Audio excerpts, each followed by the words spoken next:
حين يعود المهدي المنتظر، العلامات الكبرى قبل الظهور العظيم.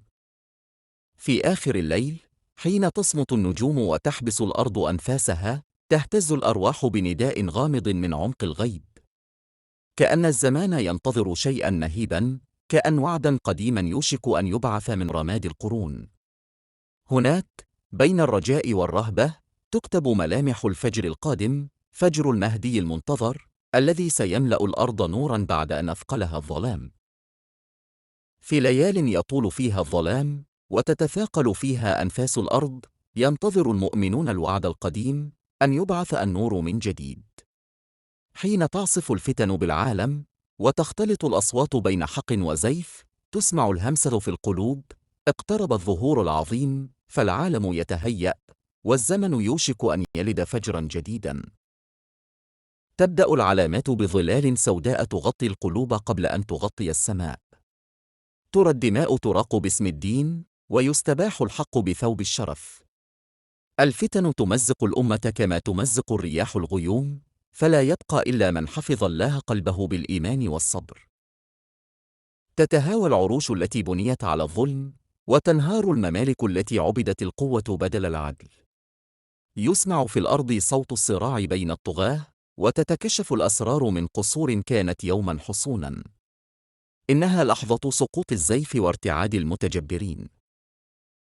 من الشرق تلوح رايات، ترفرف فوق أرض اشتاقت للحق.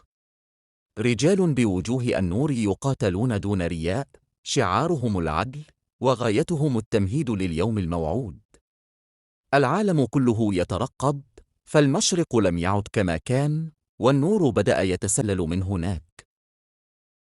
وفي ليلة تهتز فيها الأرض وتضطرب القلوب، يسمع الناس صوتا من السماء لا يخطئه أحد: قد ظهر الحق، وجاء المهدي. الصوت يزلزل الممالك ويوقظ الغافلين، فتتحول الأنظار نحو الحجاز، حيث تبدأ الحكاية من جديد.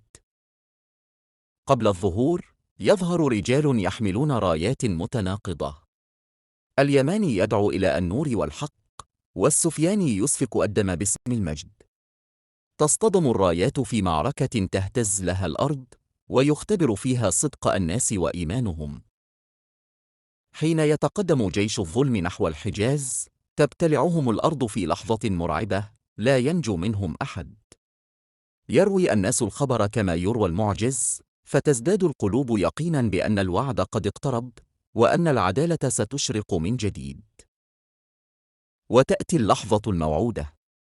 يخرج المهدي من مكة، يبايعه الناس بين الركن والمقام، وتشرق الأرض بنور ربها.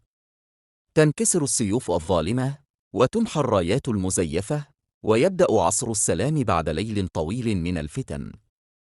لقد عاد النور ليملأ القلوب والأرض عدلا كما ملئت ظلما.